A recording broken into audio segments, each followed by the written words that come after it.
బెంగళూరు చిన్నస్వామి స్టేడియంలో ఆర్సీబీ విజయోత్సవ వేడుకల్లో తొక్కిసలాట.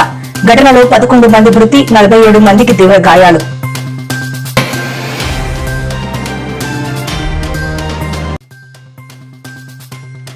నేడు ప్రపంచ పర్యావరణ దినోత్సవం. ప్రజలకి పలు సూచనలు చేసిన తెలుగు రాష్ట్రాల ముఖ్యమంత్రులు.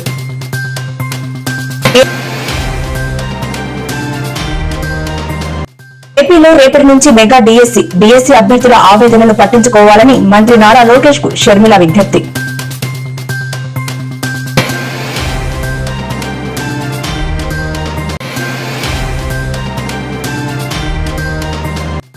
నేడు సికింద్రాబాద్ లోని ఆల్వాల్ పరిధిలో చెరువు కబ్జాపై హైడ్రా ఉక్కుపాదం. 3 భవనాలు నేలమట్టం చేసిన అధికారులు.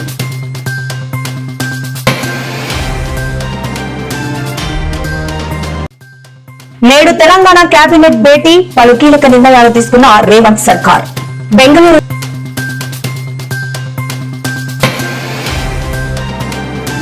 ఆర్సీబీ జట్టు 18 ఏళ్ల సుదీర్ఘ నిరీక్షణ తర్వాత ఐపీఎల్ ట్రోఫీ గెలిచిన ఆనందం అభిమానులకు తీవ్ర విషాదాన్ని మిగిల్చింది. చిన్నస్వామి స్టేడియంలో జరిగిన విజయోత్సవ వేడుకల్లో అపశృతి చోటు చేసుకుంది. భారీగా తరలివచ్చిన అభిమానుల మధ్య జరిగిన తొక్కిసలాటలో 11 మంది ప్రాణాలు కోల్పోగా మరో 47 మంది గాయపడ్డారు. ఈ ఘటన యావత్ క్రీడాలోకాన్ని దిగ్భ్రాంతికి గురిచేసింది. బెంగళూరు చిన్నస్వామి స్టేడియం తొక్కిసలాట ఘటనపై స్టార్ క్రికెటర్ విరాట్ కోహ్లీ భార్య అనుష్క శర్మ స్పందించారు. ఈ సంఘటనపై Karnataka deputy CM D K Shivakumar తీవ్ర దిగ్భ్రాంతి వ్యక్తం చేశారు.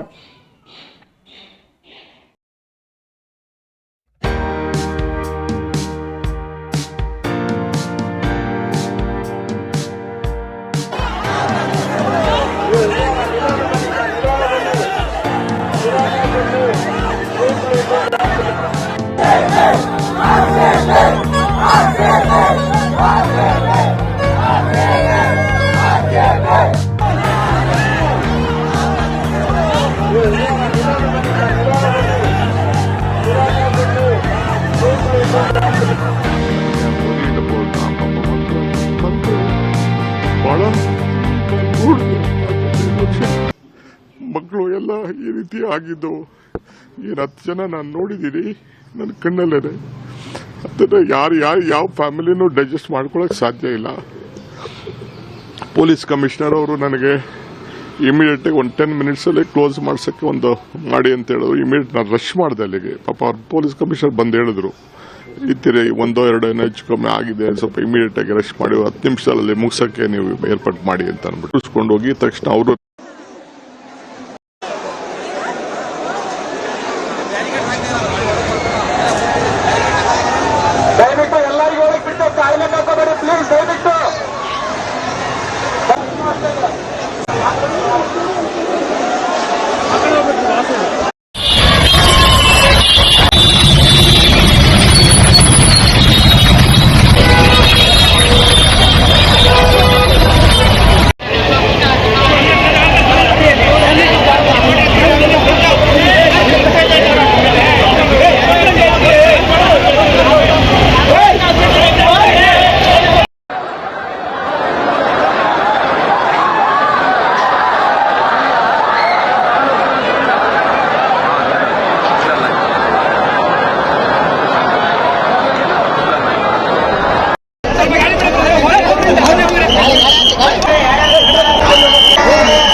నిజానికి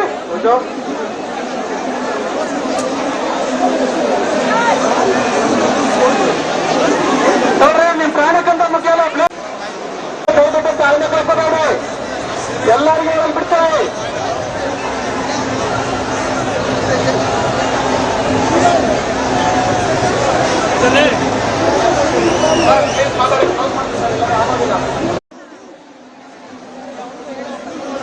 ನಿಧಾನಕ್ಕೆ ನಿಧಾನಕ್ಕೆ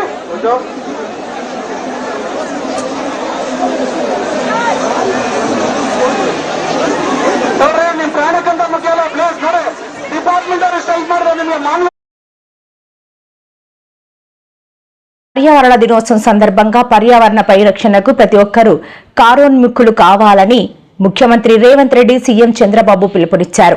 ఈ మేరకు ఆయన తెలంగాణ సీఎంఓ కార్యాలయం ద్వారా ఒక సందేశం విడుదల చేశారు. ప్రకృతిని మనం కాపాడితే అదే మనల్ని కాపాడుతుందని తెలిపారు. ఈ ఏడాది పర్యావరణ దినోత్సవం ప్రధానాంశమైన ప్లాస్టిక్ కాలుష్య నియంత్రణకు కట్టుబడి ఉందామని, ప్లాస్టిక్ వాడకాన్ని పూర్తిగా నివారించే ప్రతిజ్ఞ తీసుకుందామని పిలుపునిచ్చారు. నుంచి మా చెల్లెమ్మలకు విజ్ఞప్తి చేస్తున్నా, ఏ అన్నయ్యకు రాఖీ కట్టాలన్నా ఆయన మూల నక్షత్రం తెలుసుకోండి, దానికి సూటబుల్ విత్తనాలు ఇస్తాం. మీరు శుభం కోరుకుంటున్నారు, ఇప్పుడు బెస్ట్ విషెస్ ఇస్తున్నారు. కానీ భవిష్యత్తులో ఆయన భవిష్యత్తు బాగుండాలంటే నక్షత్రం, ఆ నక్షత్రానికి ఏ చెట్టు సూటబులో ఆ విత్తనాలతో అతనికి రాఖీ కట్టాల్సిందిగా మిమ్మల్ని అందరినీ కోరుతున్నా. ఈ సంవత్సరమే ఈ ఉద్యమానికి శ్రీకారం చుట్టాలి. ఈ రాఖీ పండుగ నుంచే ప్రారంభించాలి. ఎవరు కూడా అందరూ రాఖీలు తయారు చేసే వాళ్ళందరికీ విజ్ఞప్తి చేస్తున్నా, నక్షత్రం, చెట్టు పేరు, విత్తనం పేరు, ఈ రెండే ఉంటాయి. ఇది మీరు నచ్చిన వ్యక్తికి మీరు కట్టేటప్పుడు ఆయన నక్షత్రం కనుక్కొని దాన్నే కొనండి, అదే కట్టండి. దీనివల్ల రాష్ట్రం మొత్తం చెట్లు పెంచడానికి ప్రత్యక్షంగా పరోక్షంగా మీరు కృషి చేసినట్టు అవుతుందని చెప్పి నేను మీకు తెలియజేస్తున్నా. ఈరోజు ఇంకొక పక్కన మీరు చూస్తే నగర వనాలు 61 నగరాల్లో నియోజకవర్గాల్లో నగర వనాలు పెట్టారు. ఈ నగర వనాలు 175 నియోజకవర్గంలో పెడతాం. అదే మరి అన్ని నక్షత్రాలకు సంబంధించిన చెట్లు కూడా పెట్టమని చెప్పి అడిగాను. ఇప్పుడే ఫారెస్ట్ డిపార్ట్మెంట్ దానికి ముందుకు వచ్చారు.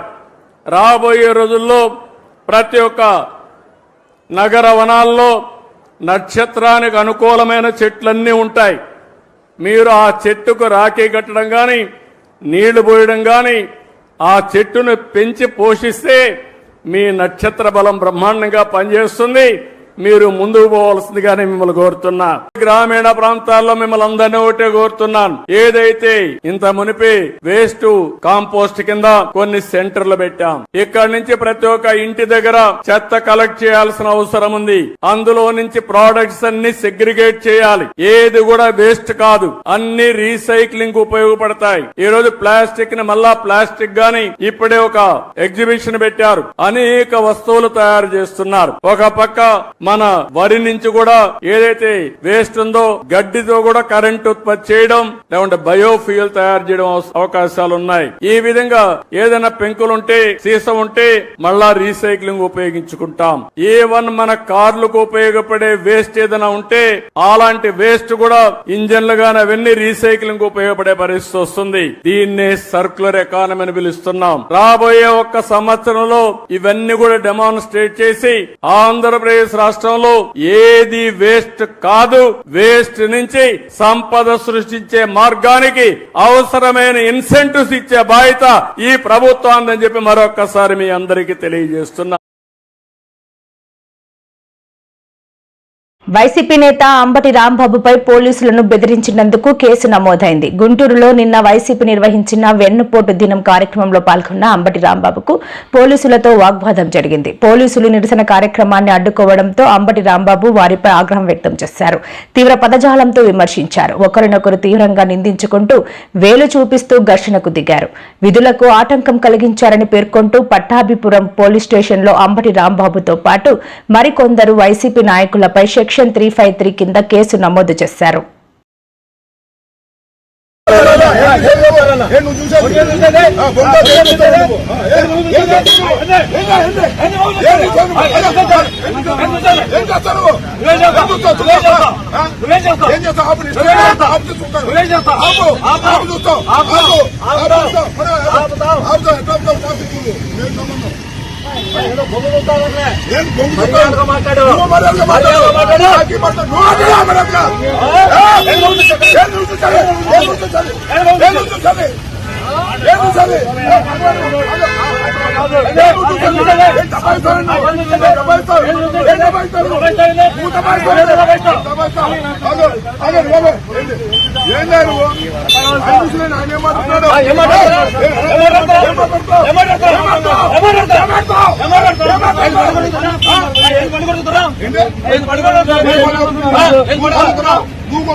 ప్రజల్ని డైవర్ట్ చేయడం కోసం ఎవరండి హైదరాబాద్ నుంచి నర్సిరెడ్డి అంటే ఎవరు ఒక పొట్టుకుంటాడు పుట్టుకొక్కలాగా ఆయన వచ్చి కామెడీ చేస్తున్నాడు, పద్దాలను చేస్తుంటాడు.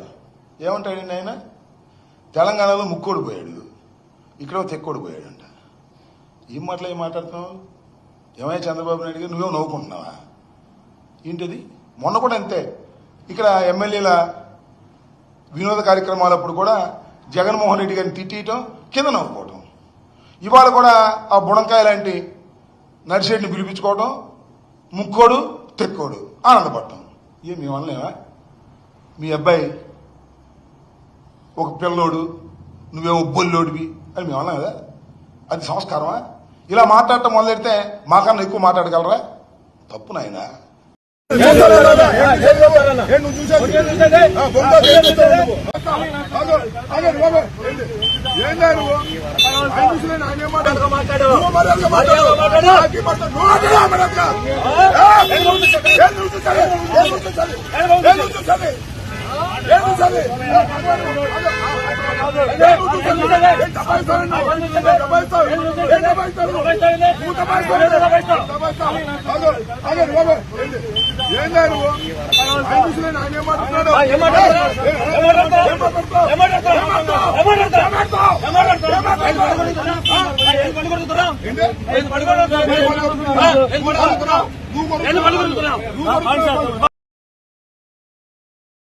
జనగామ జిల్లా దేవరుప్పల మండల కేంద్రంలోని ఆయా గ్రామాలకు చెందిన లబ్దిదారులకు ఇందిరమ్మ ఇళ్లు మంజూరు పత్రాలను అందజేసేందుకు కాంగ్రెస్ పార్టీ కార్యాలయం నుంచి తిరుమల గార్డెన్ వరకు కాంగ్రెస్ ఎమ్మెల్యే యశస్విని రెడ్డి స్కూటీ నడిపారు. తన వెంట అనుచరులతో ర్యాలీగా పత్రాలు అందజేసే కార్యాలయం వరకు స్వయంగా స్కూటీ నడుపుతూ రావడం ఆసక్తికరంగా మారింది. కారులో కాకుండా ఒక సామాన్య మహిళల కార్యక్రమానికి హాజరయ్యారని కొంతమంది నెటిజన్లు హర్షం వ్యక్తం చేశారు. వద్దురా నాయన ఈ నయవంచన పాలన వద్దురా నాయన.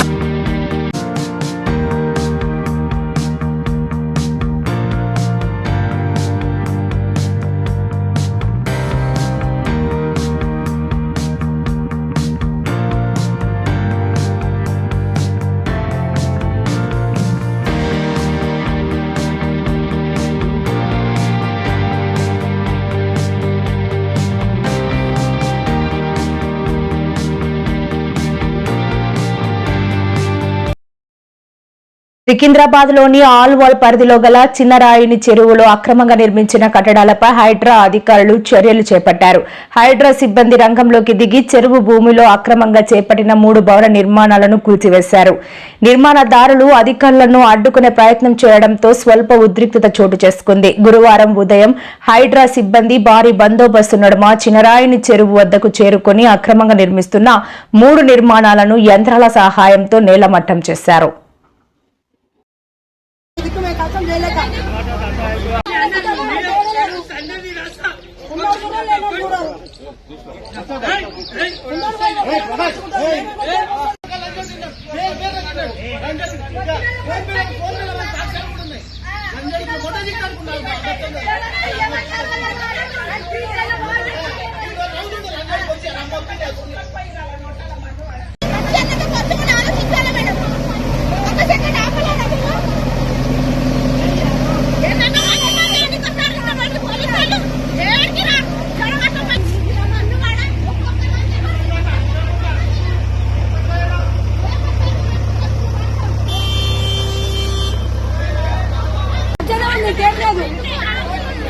ఇప్పటికే అడ్డమైన రోగాలు షుగర్లు బీపీలు వచ్చి నాశనం అయిపోతున్నాం. దిక్కు మేము కష్టం చేయలేక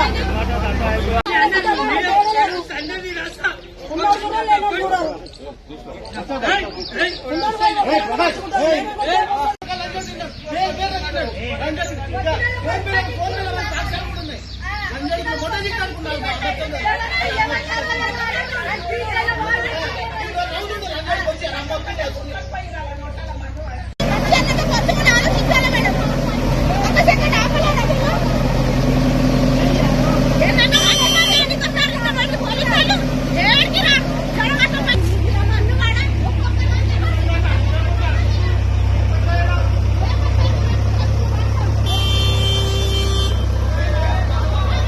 నీకేం లేదు.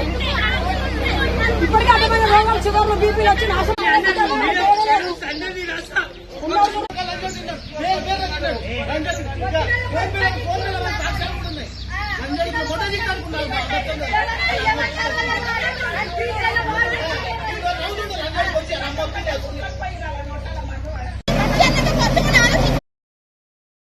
ఈ విషయంలో అభ్యర్థులు తీవ్ర మానసిక వేదనకు గురవుతున్నారని షర్మిల పేర్కొన్నారు. విద్యాశాఖ మంత్రి నారా లోకేష్ రేపటి నుంచి డిఎస్సి పరీక్షలు నిర్వహించడం సరైన పద్ధతి కాదని లక్షలాది మంది అభ్యర్థులు ఆందోళన చెందుతున్నారు. నోటిఫికేషన్ ఇచ్చినప్పటి నుంచి పరీక్ష సమయానికి కేవలం 45 రోజులు మాత్రమే గడువు ఇవ్వడం ఎంతవరకు సమంజసం అని ఆమె ప్రశ్నించారు.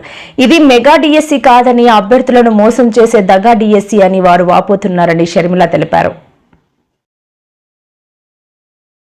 రేట్లన్నీ పెంచేసి లిక్కర్ ని మొత్తం వాళ్ళ గుప్పిట్లోనే పెట్టుకుని ఓన్లీ క్యాష్ సేల్స్ అని చెప్పి అసలు ఆ డబ్బంతా ఎక్కడికి పోయిందో చెప్పకుండా నాసిరికం మందు సప్లై చేసి లిక్కర్ మాఫియాను తాడేపల్లి ప్యాలెస్ నుంచే నడిపింది వైసీపీ. ఇప్పుడు తెలుగుదేశం పార్టీ అదే ఎక్కడికక్కడ మళ్ళీ అదే లిక్కర్ వ్యాపారాన్ని తమ గుప్పెట్లో పెట్టుకోవాలని చూస్తున్నారు.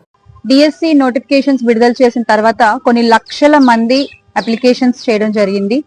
త్వరలో ఆ ఎగ్జామ్ కూడా నిర్వహించబోతున్నట్టుగా కూటమి ప్రభుత్వం అనౌన్స్ చేసింది. అయితే ఈ డిఎస్సి పరీక్షకు సంసిద్ధం కావడానికి కనీసం 90 రోజులు పడుతుంది. ప్రతి ఒక్క సిలబస్ కి ఒక 5-5 రోజులు చొప్పున వేసుకున్నా కనీసం 90 రోజులు పడుతుంది అనేటువంటి ఉద్దేశంతో ఈ సంసిద్ధం అయ్యేటువంటి కాల పరిమితిని పెంచమని చెప్పి లక్షల మంది అభ్యర్థులు కూటమి ప్రభుత్వాన్ని అభ్యర్థిస్తున్నారు. కానీ కూటమి ప్రభుత్వం కించిత్ కూడా చలించట్లేదు. అంతేకాకుండా అసలు ఈ డిఎస్సి ఎగ్జామ్ జరగాలంటే ముందు టెట్ నిర్వహించాలి. టెట్ నిర్వహించిన తర్వాత డిఎస్సి ఎగ్జామ్ నోటిఫికేషన్స్ వస్తాయి. డిఎస్సి ఎగ్జామ్ నిర్వహిస్తారు మామూలుగా. మరి ఈ రోజున టెట్ నిర్వహించకుండానే టెట్ లేకుండా డైరెక్ట్ గా డిఎస్సి ఎగ్జామ్ ఏంటి అని కూడా అభ్యర్థులందరూ కూడా ప్రశ్నించడం జరుగుతోంది. దానికి కూడా కూటమి ప్రభుత్వం నుంచి ఎలాంటి సమాధానం లేదు ఈ రోజు వరకు కూడా. అంటే ఇంత లక్షలాది మంది అభ్యర్థిస్తున్నటువంటి అభ్యర్థనలని కూడా పట్టించుకోకుండా మొండిగా వ్యవహరిస్తున్నటువంటి కూటమి ప్రభుత్వం తమ వ్యవహార శైలిని మార్చుకోవాలి. ఖచ్చితంగా ఈ డిఎస్సి అభ్యర్థులకి అండగా నిలబడాలి. ఈ రోజున వాళ్ళ అభ్యర్థనలు ఏమీ పట్టించుకోవట్లేదని చెప్పి ధర్నాలు చేయడానికి నిర్ణయించుకుని వాళ్ళు రోడ్ల మీదకి దిగుతున్నటువంటి పరిస్థితి. ఎందుకని అలాగా అంటే 45 రోజులు ఇచ్చినటువంటి కాలపరిమితి సరిపోక కొంచెం దాన్ని 90 రోజులకి పొడిగించి ఆ తర్వాత ఎగ్జామ్ నిర్వహిస్తే బాగుంటుందని, అలాగే ఒకే జిల్లాకి ఒకటే ప్రశ్నాపత్రమే ఉండాలన్నటువంటి ఒక అభ్యర్థనని కూడా వాళ్ళు కుటుంబ ప్రభుత్వం ముందుంచడం జరిగింది. వీటికి వాళ్ళు స్పందించకుండా మొండి వైఖరిగా వాళ్ళు అనుకున్న రీతిలోనే ముందుకు వెళ్తున్నారు. దీనివల్ల చాలా మంది అభ్యర్థులు నష్టపోయే అవకాశం ఉంది. దయచేసి దీన్ని మరొకసారి కూటమి ప్రభుత్వం ఆలోచించాలి.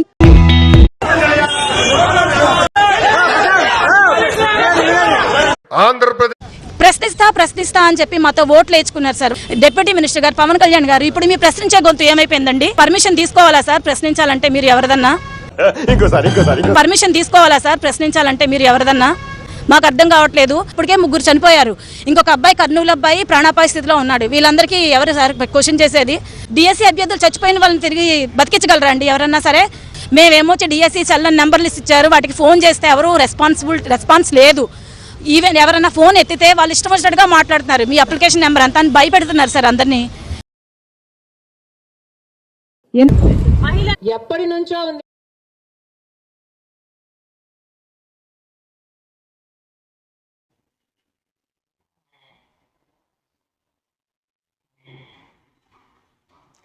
ఇవాళ తెలంగాణ కేబినెట్ మీటింగ్ జరిగింది. సెక్రటరియేట్ లో సీఎం రేవంత్ అధ్యక్షతన మధ్యాహ్నం 3 గంటలకు కేబినెట్ సమావేశం నిర్వహించారు.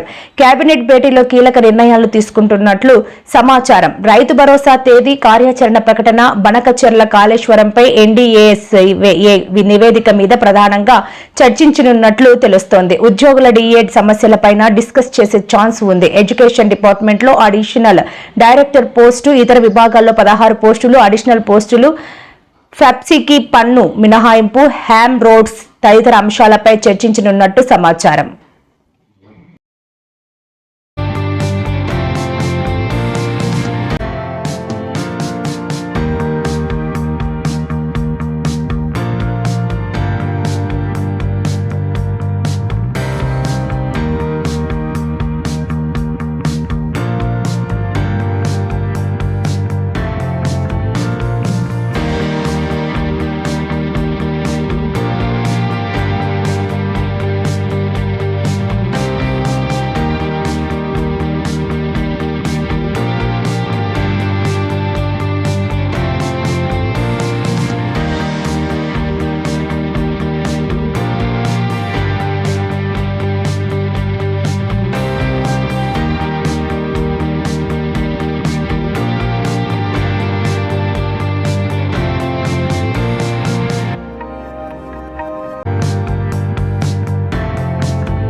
వచ్చే ఏడాది ఇదే రోజు 1 కోటి మొక్కలు నాటాలని సంకల్పం పెట్టుకున్నామన్నారు AP deputy CM Pawan Kalyan.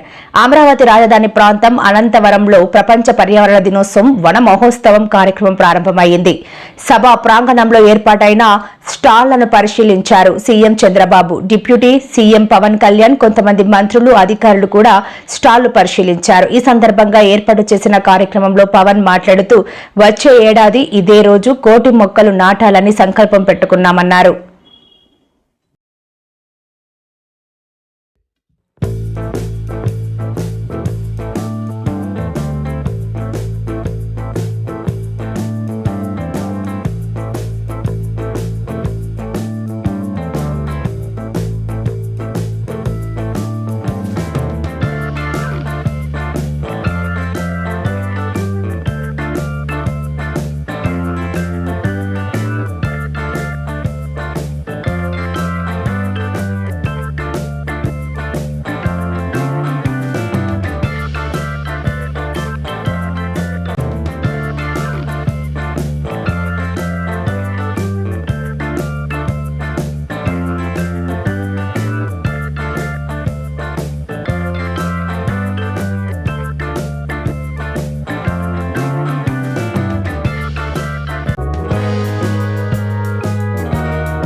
మిమ్మల్ని అందరినీ ఒకటే కోరుతున్నాను, ఏదైతే ఇంత మునిపి వేస్ట్ కాంపోస్ట్ కింద కొన్ని సెంటర్లు పెట్టాం. ఇక్కడి నుంచి ప్రతి ఒక్క ఇంటి దగ్గర చెత్త కలెక్ట్ చేయాల్సిన అవసరం ఉంది. అందులో నుంచి ప్రోడక్ట్స్ అన్ని సెగ్రిగేట్ చేయాలి. ఏది కూడా వేస్ట్ కాదు, అన్ని రీసైక్లింగ్ ఉపయోగపడతాయి. ఈ రోజు ప్లాస్టిక్ ని మళ్ళా ప్లాస్టిక్ గాని ఇప్పుడే ఒక ఎగ్జిబిషన్ పెట్టారు. అనేక వస్తువులు తయారు చేస్తున్నారు. ఒక పక్క మన వరి నుంచి కూడా ఏదైతే వేస్ట్ ఉందో గడ్డితో కూడా కరెంట్ ఉత్పత్తి చేయడం, లేకుంటే బయోఫ్యూయల్ తయారు చేయడం అవకాశాలు ఉన్నాయి. ఈ విధంగా ఏదైనా పెంకులుంటే, సీసం ఉంటే మళ్ళా రీసైక్లింగ్ ఉపయోగించుకుంటాం. ఏవన్ మన కార్లకు ఉపయోగపడే వేస్ట్ ఏదైనా ఉంటే అలాంటి వేస్ట్ కూడా ఇంజన్లు గాని అవన్నీ రీసైక్లింగ్ ఉపయోగపడే పరిస్థితి వస్తుంది. దీన్నే సర్క్యులర్ ఎకానమీ అని పిలుస్తున్నాం. రాబోయే 1 సంవత్సరంలో ఇవన్నీ కూడా డెమాన్స్ట్రేట్ చేసి ఆంధ్రప్రదేశ్ రాష్ట్రంలో ఏది వేస్ట్ కాదు, వేస్ట్ నుంచి సంపద సృష్టించే మార్గానికి అవసరమైన ఇన్సెంటివ్స్ ఇచ్చే బాధ్యత ఈ ప్రభుత్వాన్ని అని చెప్పి మరొక్కసారి మీ అందరికీ తెలియజేస్తున్నా. ఎందుకు నేను ఈ మాట వాడుతున్నానంటే ఇది ఎవ్వరికి అనుకుంటూనే ఉన్నాం, శ్రద్ధ పెట్టడం లేదు, ప్రభుత్వాలు పాలసీలు తేవడం లేదు, మీరు కూడా పట్టించుకోకుండా మన అనారోగ్యానికి మనమే కారణం అవుతున్నాం. ఈ రోజు ఈ యొక్క రీసైక్లింగ్ సర్క్యులర్ ఎకానమీకి ఇప్పటికే 87 మున్సిపాలిటీల్లో 157 ఆర్ఆర్ సెంటర్లు కూడా ఏర్పాటు చేశాం. ఇదే కార్యక్రమానికి రాబోయే రోజుల్లో 17 కార్పొరేషన్లు వచ్చే జూలై 5 నాటికి, ఇప్పటికైతే అక్టోబర్ 2కు 17 కార్పొరేషన్లు వస్తున్నాయి. వచ్చే ఏడాది జూన్ 5కి మొత్తం రాష్ట్రాన్ని సింగిల్ యూజ్డ్ ప్లాస్టిక్ రహితంగా మారుస్తాం. ఇలాంటి కార్యక్రమాలతో ముందుకు పోతున్నాం.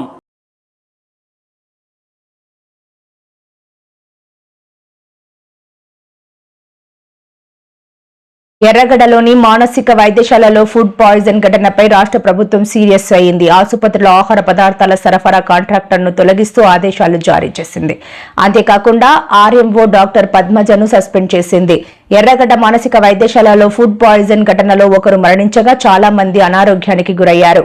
ఈ ఘటన తెలంగాణ వ్యాప్తంగా కలకలం రేపింది. 92 మంది రోగులు అనారోగ్యానికి గురయ్యారని మంత్రి దామోదర రాజ్ నరసింహ తెలిపారు. డైట్ కారణంగానే ఈ ఫుడ్ పాయిజన్ జరిగినట్లుగా తెలుస్తోందని అన్నారు.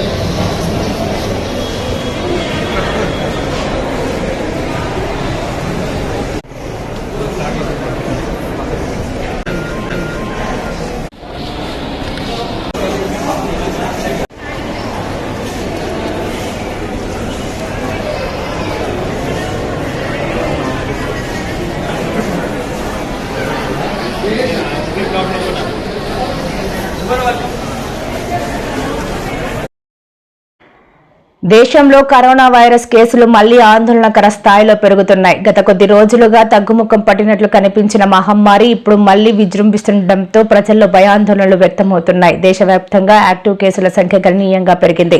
మరణాలు కూడా నమోదవుతున్నాయి. కేంద్ర ఆరోగ్య మంత్రిత్వ శాఖ వెల్లడించిన వివరాల ప్రకారం నిన్నటి వరకు 4,302గా ఉన్న యాక్టివ్ కేసుల సంఖ్య ఈ రోజు 4,866కు చేరింది.